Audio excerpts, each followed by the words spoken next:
exuberant evening to one and all present here. As the day gently moves towards reflection, we now arrive at a session that invites us to look both outward and inward, into history and into consciousness itself. Welcome back to the SBI Rangdarshini Hall at the Bhopal Literature and Art Festival.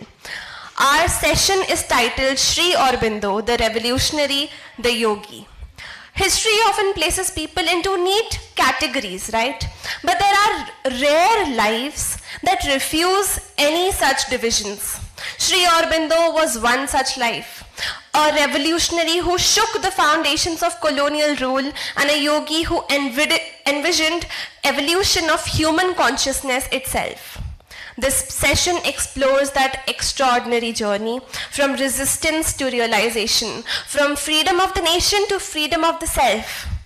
Can we welcome our speakers for this session, Narendra Murthy ji and Dr. Reema Ahuja ji on the dais with a huge round of applause. This evening's presentation will be delivered by a thinker who has spent decades engaging deeply in philosophy, religion, and spiritual inquiry. Mr. Murthy has devoted over 3 decades to study Eastern and Western philosophical traditions. He is the author of 6 profound books, including Eating His Money, An Odyssey of the Mind, The Religion of Wonder. Currently, he serves as a research associate at Sri Aurobindo Society and conducts workshops on yoga and spiritual seeking, making him uniquely placed to reflect on Sri Aurobindo's thought, clarity, and the lived understanding. Moderating the session, we have one of India's most respected voices with us, Dr. Reema Ahuja ma'am. She is an archaeologist, historian, a writer with a PhD from Cambridge University. She is the managing trustee of Jaipur Virasat Foundation, president of ICOMOS India, a fellow Royal Asiatic Society, and a former director of Maharaja Savai Man Singh II Museum, a City Palace, Jaipur. A founding member of the Society for Culture and Environment, she brings to this session rare ideas for history, culture, and civilization. Ladies and gentlemen, this session is going to be amazing. It's going to have spiritual thought, historical perspectives, and it's going to really challenge us all to think, right? So please join me in giving our speakers a wonderful round of applause as they begin with this wonderful session.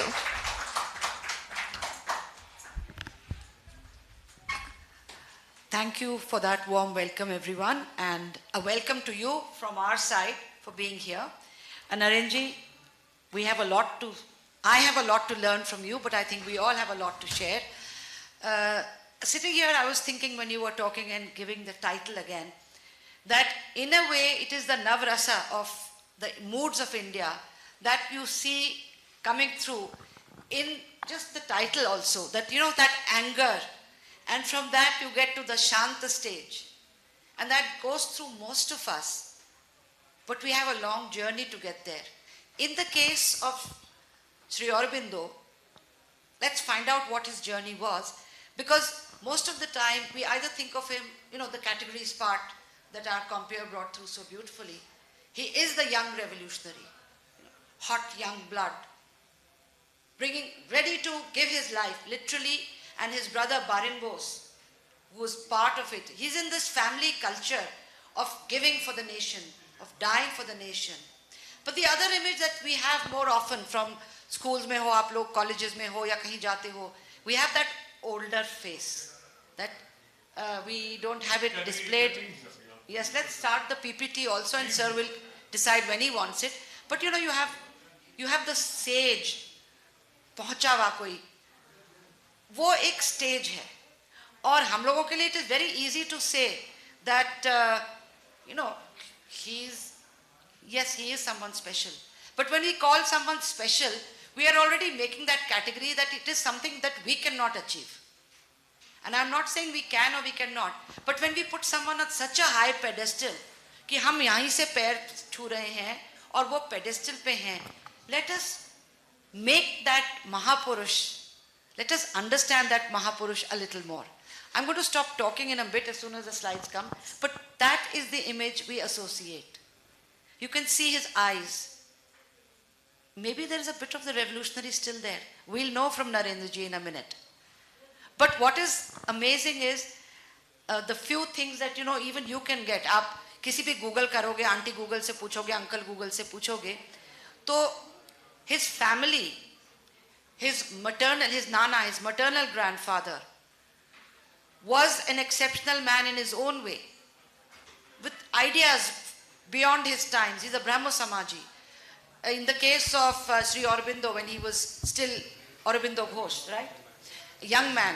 But when he's born, 1872, and his older brothers are well known. One is eventually a very famous writer. Younger brother is equally well known, revolutionary. Ye bhi revolutionary. Younger brother gets sent off to Kalapani, Andamans. In 1915, he escapes from Kalapani. I think at that point they say he's one of the few, maybe forever he's been one of the few who actually made it out. And he's recaptured and sent. That is part of the genes. The family is sharing.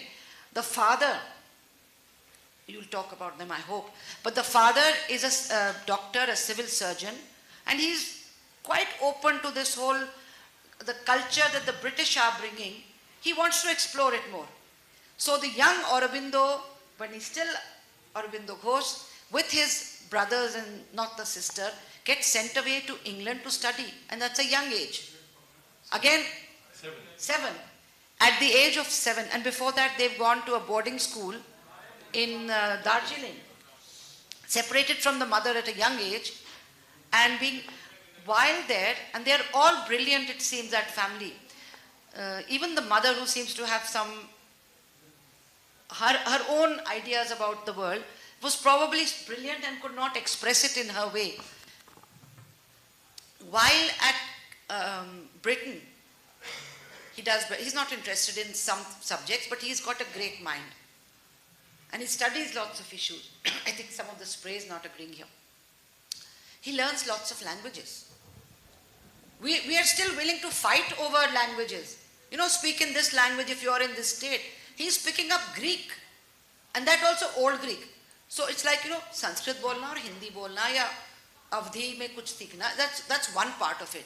But to learn a classical language that is not really in use, and to be fluent in it, at a very young age, he's fluent in about 20 languages. Not 20, but there's a big, good mastery. Around 6 to 7 languages. And at this point, he still doesn't know his India well. Yes. Eventually, he comes to India. I'm going to stop there because I think by now you should be hooked onto the story of the man who probably was born already knowing certain things. We can't go into his mind. We can go into his mind through Narenji and Narenji's work. So, welcome, sir. This is the 6th of your books. No, this has got nothing to do with any of my books. In fact, right now I'm writing a book on his greatest epic poem, Savitri. That is work in progress. Other books? Yes, before. other books I have written. Would you just share a couple of titles? Let's see how much of a man of many hats sir is. Okay, I'll just first of all let me express my gratitude to BLF to organize a session on Sri Aurobindo. Sri Aurobindo has not got his due place in history. For whatever reasons, the way history has been written in this country, post-independence, people hardly know about him. They know only this much, that he was a revolutionary, a freedom fighter, and later on he became a yogi. Apart from that, people hardly know anything about his life. That's because, like I said, probably our education system, something is wrong with that it hardly speaks anything about one of the greatest sages and philosophers of the 20th century, acknowledged not only in India but all over the world. So that is, I'm really grateful to BLF and especially to Raghav Chandraji to organize a session on Sri Aurobindo and for inviting me to speak on Sri Aurobindo, which is a huge honor for me. So first of all, I would like to express my gratitude. We have members Yeah. who would convey that. And before I speak about he's my guru. Before I speak about him, like she said, to speak a little about my own writings, I have 6 published books, which is very popular with the younger generation. I'm very happy to see young faces here. And my books are very popular with an age group who are less than 30. And I have regular, correspondence with them. They read and they ask me questions and all that. My first book is called Eating His Money. All my books are available on Amazon. And I have a website, www.narendramurthy.com. So if you just go to my website, you'll get all the details of my books. The first book is Eating His Money. Basically, it's a funny story of Mullah Nasruddin. That book actually contains 35 jokes of Nasruddin, where I have written commentaries on the jokes, because those jokes are actually Sufi teaching stories. So I came to know about that when I was studying Sufism. So my first book is about that.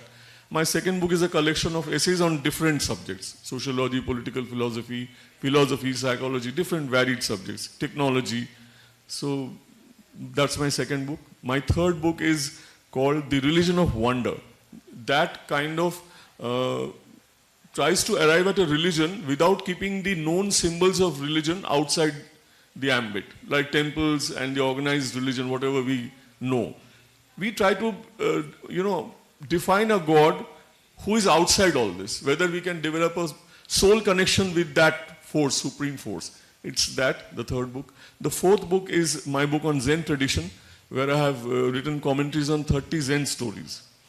My fifth book is a work of historical fiction, where I set up 6 famous martyrs of history and conversations with them. Socrates, Jesus, Galileo, Joan of Arc, Gandhi and Mansoor. And the person who is having these conversations with them is Bertrand Russell, who is our voice, the voice of the modern skeptical man. So he's putting our questions to them and how they would have answered to the issues that we face today. So that Thank you. I think we could go through sessions on those with great ease with you. But to come to your guru, correct. because your guru, when he returns to India, still in his early 20s, he gets a job at Baroda. He eventually is principal of what becomes the Maharaja Sayaji Rao University, Vadodara. That young age, and then he is discovering his Bengal. As we said in the beginning, he goes away from his own area at a very young age. And he's discovering Bengal, Bengalis. He's also building his revolutionary... And Sanskrit. And he also was the vice principal of what is today the Jadavpur University. At a stage where most of us are thinking about career choices, he is letting, the world, nature, something. What would you say, sir? What is guiding him at that young age? Actually, I won't spend time on the, his life in England and all that. Let's just start from the point. At the age of 21, he returns from England with a thorough English education behind him. And he joins service under the Maharaja of Baroda. He's an employee of the Maharaja. And then he becomes a professor in Baroda University. And he's given up joining the ICS for that. Yes, that was in, He's deliberately failed his horse riding exam.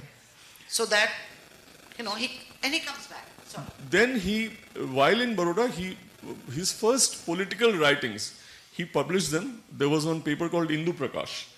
And they were so kind of shocking and subversive that the editor was threatened that if you don't stop these articles, then we'll shut down your paper. So then he was requested, please don't write like this, write something about philosophy, political philosophy, and he lost interest. So for 13 years, he was from 1893 to 1906. He was keeping quiet and he was doing his own sadhana, Sanskrit, Bengali learning and studying the scriptures. All those were happening in the Baroda days itself. Then comes the partition of Bengal in 1905, and that kind of, he takes the conscious plunge into politics. He leaves his job in Baroda and he comes to Calcutta. And at that point of time, this college was set up. Then it was called National College of Bengal, what is today known as the Jadavpur University. Nowadays it has acquired an ill repute. To think that Sri Aurobindo was the first principal of Jadavpur University. So he joins there, and what he does is, he starts writing a newspaper. He becomes the editor of a newspaper called Bande Mataram. That was the newspaper, And he was writing fiery articles in the newspaper about the British occupation of India. And can I see the second slide, please? Yeah. So in Bande Mataram, these are the ideas which we usually do not associate with him.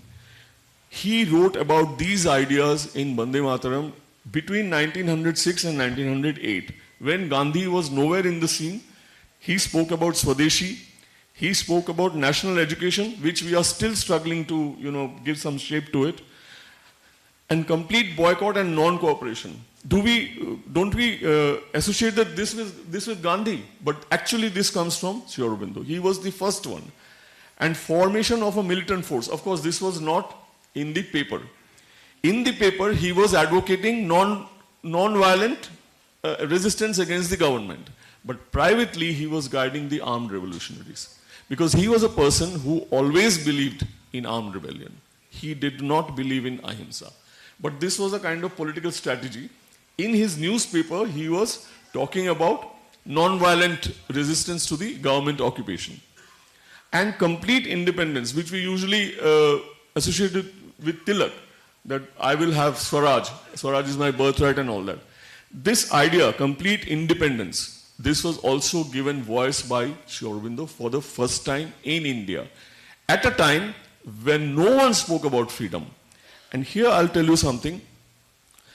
Congress was there, the party Congress was there, but their stand was staying within the domination and rule of Britishers. We would try to get some concessions. We would try to get something from them. Basically, Congress was a safety valve for the Britishers. Britishers encouraged the Congress. कि you air your grievances, हमें ये चाहिए, हमें वो चाहिए, थोड़ा बहुत दे देते हैं, like that. They never spoke about freedom or Swaraj or all this. So then these people, there were 4 of them, Lala Lajpat Rai, Bal Gangadhar Tilak, Bipin Chandra Pal and Aurobindo Ghosh, as he was called then. These are the 4 people who you can say are the architects of India's freedom struggle. Our Indian freedom struggle started with these 4 people. And the huge intellectual, the foundation of that struggle, you can say the philosophy behind that struggle came from Sri Aurobindo, or Aurobindo Ghosh as he was called then. And then what happened is in 1907, that's a very famous incident, so I need to refer to that. There was a meeting of the Congress at Surat, where Congress split into 2 factions. One side saying, jaisa chal raha hai, waise hi chalega, and Britishers, we will keep on seeking concessions from the rulers, and for the betterment and for the upliftment of Indian society, we will not go into confrontation. They are ruling it well, how we won't be able to rule it in our own way. Although all that thing was going, and these 4 people, they this will not do. Swaraj is what we want. We want Purna Swaraj. So that there was a huge confrontation and shouting and quarreling and all that, and Congress split. So Congress named these people, these 4 people, extremists, and they called themselves moderates. So the Ugravadi and the Narmavadi of history books. Yes, but these people refer to themselves as the nationalists. We are not extremists. We are only for the nation. We are no extremists. So that is how that one important thing happened in the year 1907.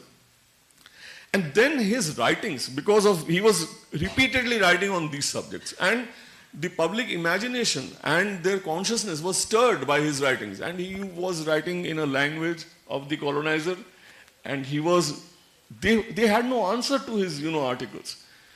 So they were thinking of how to put him into jail. And then this thing happened. There was a bomb, that famous bomb, Alipur bomb conspiracy, which was carried out by Khudiram Bose and all that. And in Muzaffarpur it happened. They wanted to assassinate one judge who was giving very harsh treatment to the Indian freedom fighters. And like I said, Sri Aurobindo was guiding the armed revolutionaries behind the scene, secretly. He was the guiding force against all the revolutionaries. Anushilonis Shomiti, so they were, the armed revolutionaries. So they thought that, and Britishers knew about it, but they had no proof against him. So they Without any proof, they jailed him. When that bomb blast happened, they jailed him. And he was in the jail for 1 year. Can we see the next slides, please? So, before going to jail, he wrote a letter to his wife, where here we get an insight into his mind. I chose this to just to show you how his mind was working before that. He is writing to his wife, whatever virtue, talent, higher education and knowledge and wealth which God has given me belongs to him. Whatever I have, all my abilities, they belong to God. They do not belong to me. And see the way we conduct ourselves. Yeah, it's I. This is my talent, this is my, thing, creativity or whatever. Then next he says, if the divine is there, then there must be a way of experiencing his existence, of realizing his presence. So this was from the very early time, this was in his mind, that God has to be realized. It's not just a abstract idea to be left alone. And the third is what he felt about Mother India. I look upon the country as the mother. What would a son do when a demon sitting on the breast of his mother is drinking her blood? That is how he said, I am looking at my nation now. For me, the nation right now is like a mother, and a demon is sitting on her breast. So this is, you can say, and it gives an insight into his mind. The next slide, please. And this he wrote about Bharat Shakti, that we have to arouse the strength and Shakti in us. By the way, the department where I am working right now in Pondicherry, in Sri Aurobindo Society, it is called Bharat Shakti. You see in that slide, it's there. That department is Bharat Shakti. We work on the cultural renaissance of India. So he says, we are empty of strength, void of energy. We have abandoned Shakti and are therefore abandoned by Shakti. The mother is not in our hearts, in our brains, in our arms. And then he says, what is a nation? It is not a piece of earth, not a figure of speech, nor a fiction of the mind. It is a mighty Shakti. Come then, hearken to the call of the mother. She is already waiting to manifest herself, waiting to be worshipped. And today, don't you think this is happening? Somewhere we have become conscious of our own Shakti. And we see the Shakti of Bharat also. It is, coming up and expressing itself. India is now standing in a very, high place in the stage of the world. Because we have somewhere realized the strength of our nation, of ourselves. So this is what he's talking about, that we have to look at the country not as a geographical territory, but as a Shakti, and worship her like we worship Mother Durga or whoever. So that is one. Next. Next. Okay. Now here, no, please go to the previous slide.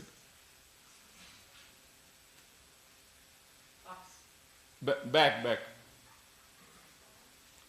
Okay, doesn't matter. Now what happened is he was put into jail, and it was a 1 year imprisonment. Initially it was a solitary confinement, and during his imprisonment he had some major spiritual experiences. To put it simply, you can say he had experiences of God. He experienced the divine in the jail. And that brought about a huge transformation in his life.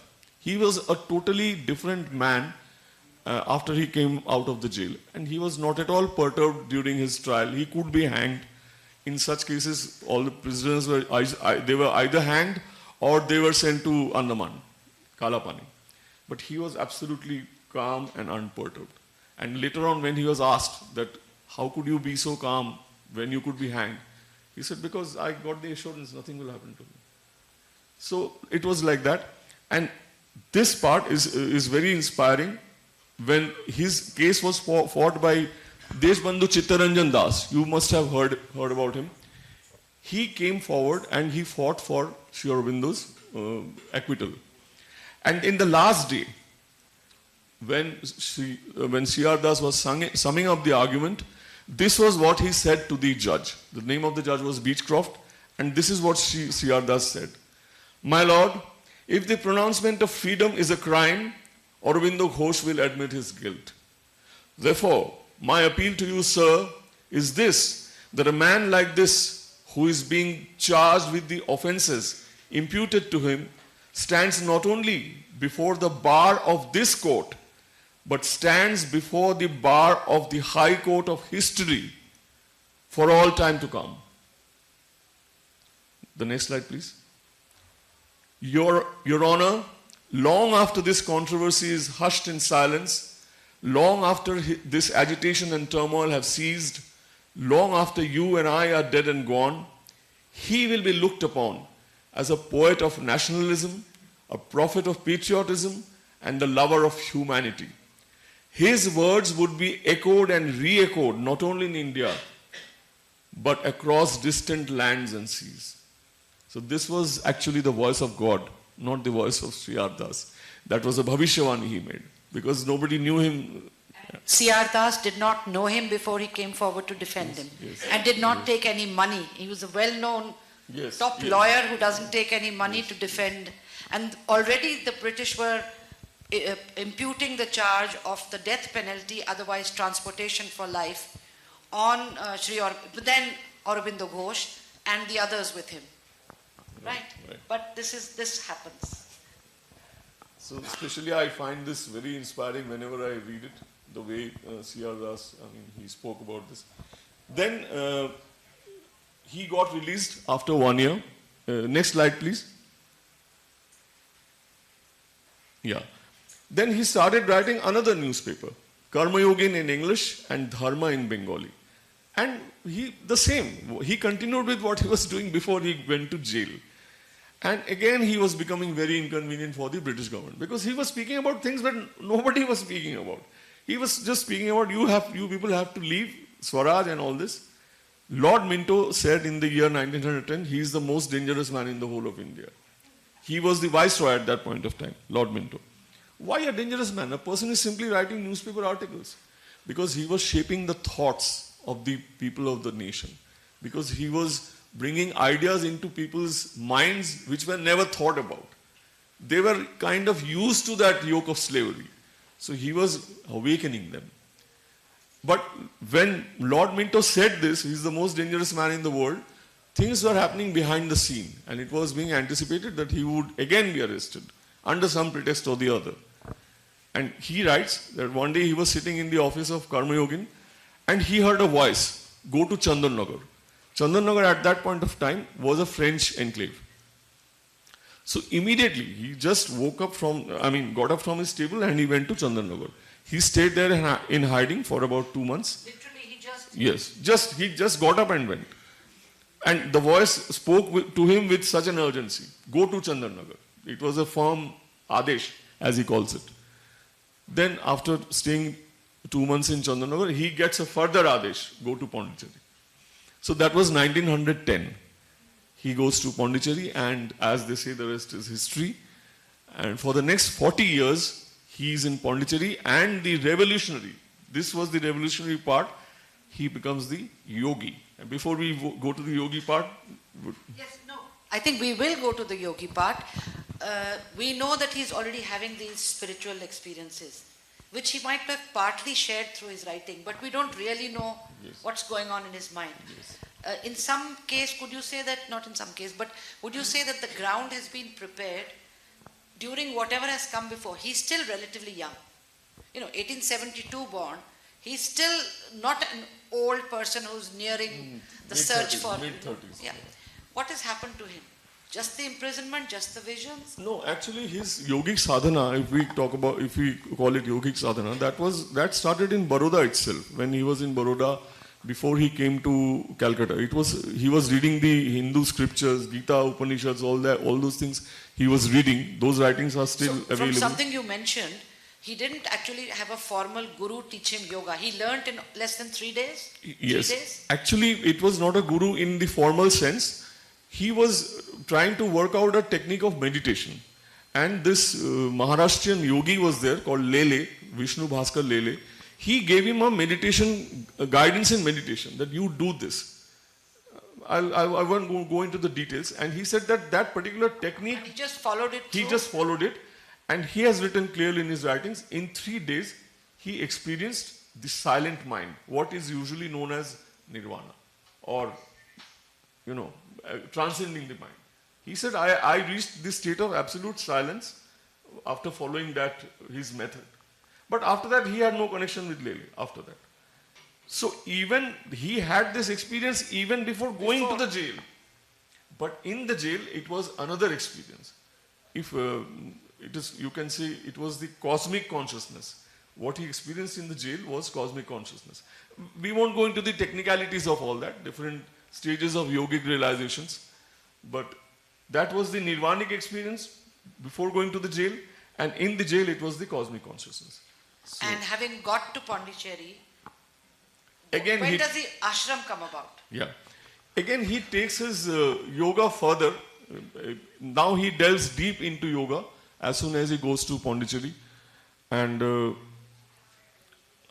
can I see the next slide, please? While we are, is he at heart still the revolutionary, still the angry 30-year-old man, 30 plus? No, the anger was in the sense he was still guiding people who were asking his guidance, but it was in the form of letters and all that. Because that was a kind of, he went into withdrawal, you can say, from active political life. He was approached by some people that you come back to politics, we don't have a proper leader.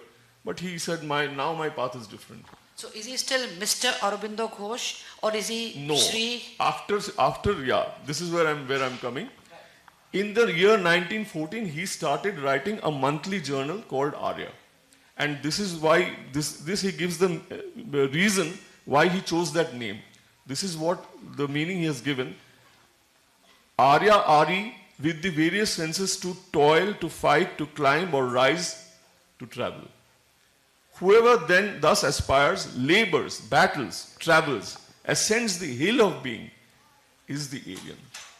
He said Aryan is not a race, it is an inner quality. So we as Indians, we have to develop that Aryan quality. And Aryan quality is this: always aspiring, always laboring, always, self-improvement, climbing the hill of being, as he calls it.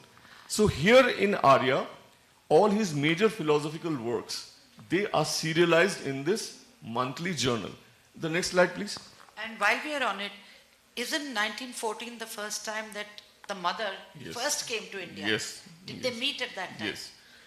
In the year 1914, in fact, this monthly journal, the starting of it, happened because the mother came, and mother came along with her husband, Richard.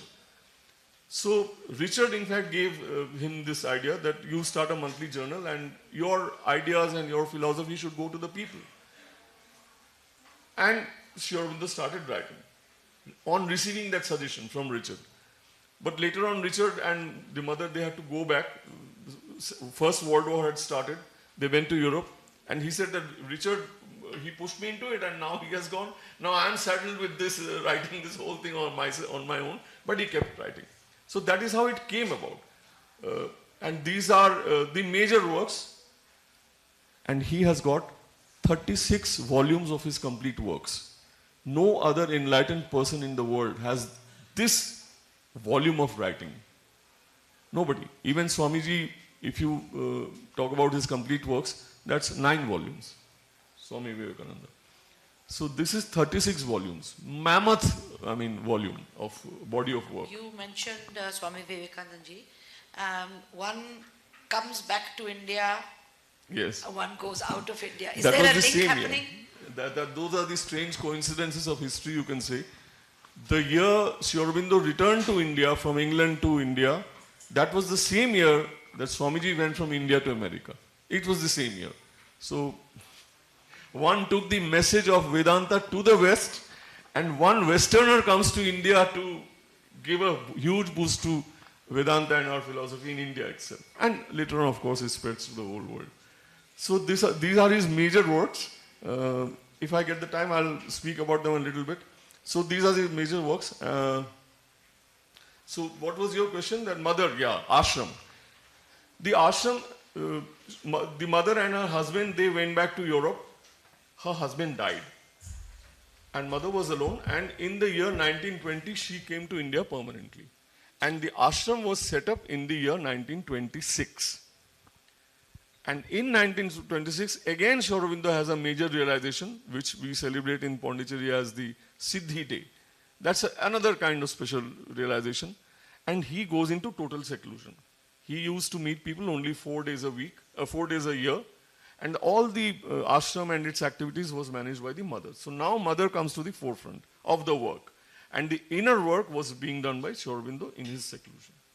I think we could go on and on listening because you tell the real story in such a way that we are all engrossed. I know we have time is running out, but I think there will be people with questions. In a little So bit, let's- I want to tell them about. Yeah, Let's yeah. go on. Yeah. Next slide, Next, please, next, and we next. can have a hand ready. Okay. Next, please. Next slide. I think the slide is ticking, but get the Yeah, yeah, question yeah. ready also. So, yes, here. little bit about yoga. You people must have heard about Bhakti Yoga, Jnana Yoga, Raja Yoga. These are the methods of reaching the divine, so to speak. Paths to God. So, like Bhakti Yoga is the path of emotion, where you direct your emotion Godward. And in Karma Yoga, you direct your dynamic energy and your work, ability to work and all that towards the divine. So he says, integral yoga, that is his contribution to yoga. He says that we have all these faculties in us, intellect, emotions, dynamic nature, they all have to be put to use. It cannot be an exclusive path of devotion or intellect. So that is why they all have to be combined. And they all have to be pursued simultaneously. So that is what integral yoga he talked about. So I'm going to stop you there, Yeah. even though you have a slide. Yeah. Put the slide on. Let's open it for the questions because they will have to continue to discover for themselves Yeah, please. Sri Aurobindo after this. And I'm sure you're there to talk Please. with your book. Any questions? Otherwise, we'll give the mic back to sir. कुछ पूछेंगे? हाँ. पहला सवाल आपका, फिर यहाँ पे कहीं. Good evening, everyone. I'm Rohit Singh. Presently, I'm posted in Finance Department as a Digital Secretary, and I'm an IAS officer. So, first 6 years of my schooling, I did from Sri Aurobindo Ashram. That's a school in Rewa district of Madhya Pradesh. And it's one way or the other associated with Pondicherry Ashram and Sri Aurobindo Ashram, Delhi. During my IAS preparations, I see so many youngsters here, so that might be useful for them as well. During my IAS interview, I needed to put in extra effort to learn something or the other about Sri Aurobindo. And it became all the more important because the hobby that I had mentioned in my personality test was yoga and meditation. And it so happened that once we started talking about integral yoga, though the mic came to the audience. So we wanted to listen to you more on this topic. So my question is very simple. Sri Aurobindo, to the extent that I know, and I know very little about him, was such a great personality. And as you rightly pointed out, it was the same year when Swami Vivekananda came back to India and Sri Aurobindo went to Cambridge University. The question is, his writings, be it Life Divine, Synthesis of Yoga, whatever he writes, is quite different from what Swami Vivekananda himself wrote. About Swami Vivekananda's writing, it said that we don't need to consult any dictionary to understand what exactly he said. And it's exactly opposite for Sri Aurobindo. If you are having hard time sleeping, then the best pill is to read Life Divine. The question is, how to make Sri Aurobindo's teachings and writings accessible to the youth of India. And there happens to be a gap in understanding, in knowledge, in everything about what Sri Aurobindo talked about and what we understand or know about him. So if you could give some suggestions, some writings, some inputs into that. Thank you. Excellent question. Excellent question. Let me tell you about my own experience in my life with reading Sri Aurobindo's works. I was always interested in studying religion and philosophy. Though I had my career in finance, which has got nothing to do with this, it was my passion in life.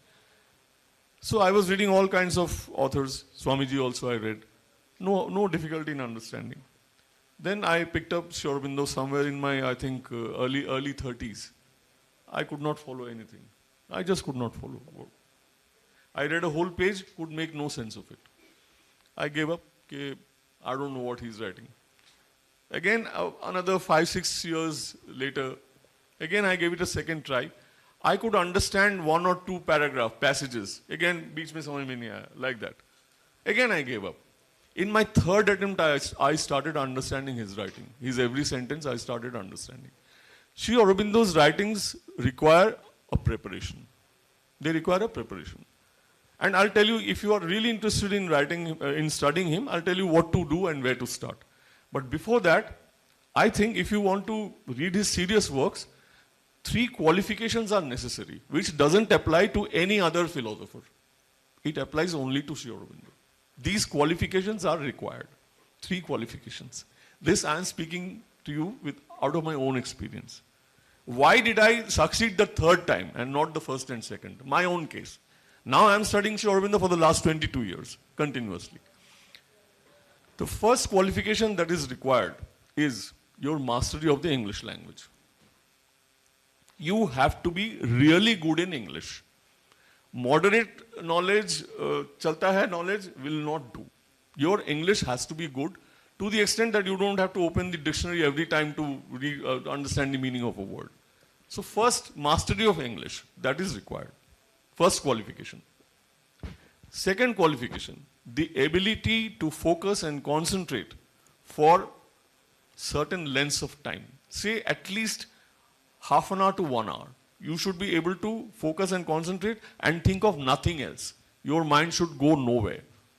Only in that pages, your mind should remain stuck in those pages. That kind of focus and concentration you require because his sentences are long. His sentences sometimes run into 10, 12, 15, 16 lines, one sentence. So if you don't have that focus and concentration, you lose the thread of the logic. But the logic is perfect. If you have that focus, you will see from the first word to the last word, it makes perfect logical sense. It's wonderful. I mean, once you get a hang of his language, it's the greatest pleasure in life reading Sri Aurobindo. So that is required, focus and concentration for certain lengths of time. So you have to keep all your mobile phones switched off and all that, and only then touch a book by Sri Aurobindo. That is the second qualification. The third qualification is you would require a background study of our spiritual tradition. You need to have some basic idea of the gunas, of the Purusha, Prakriti, all these he talks about. He is assuming that you know them, and he uses those words, absolutely, very frequently and all that. So unless you know what those words mean, Prakriti or gunas, the rajas or tamas or whatever he is writing about, Hiranyagarbha, all those things. So some background study of spirituality you must have first. And I had that because I was already studying all my, the other traditions I was studying, other works, other people, works by other people. So I had that background prepared when I started understanding him. So these... Sir, I don't want to rush you now, so what I'm going to suggest is, there is a book signing area just outside with the sofa and the more chairs. Please spend time, talk to Narendra Murthy ji, find out more. And I think we'll need to close because just one thing I'll say, if you want to start Sri Aurobindo, start with letters on yoga. Those letters were written to his disciples to provide them guidance on their path. So those, the style and the way he has structured that, they are in like a conversation he's having. Even that is also high standard considering his style itself. But still, they are easy to follow. Letters on yoga is the place to start to reach Sri Aurobindo. So I think we've taken a journey all the way from the young man who is a revolutionary to the man who is maybe a mature, still a revolutionary. But along the way, he has become much more. Thank you for being here. I'm going to give you the last word, though I know it's time to hand over a short last word. Thank you before that.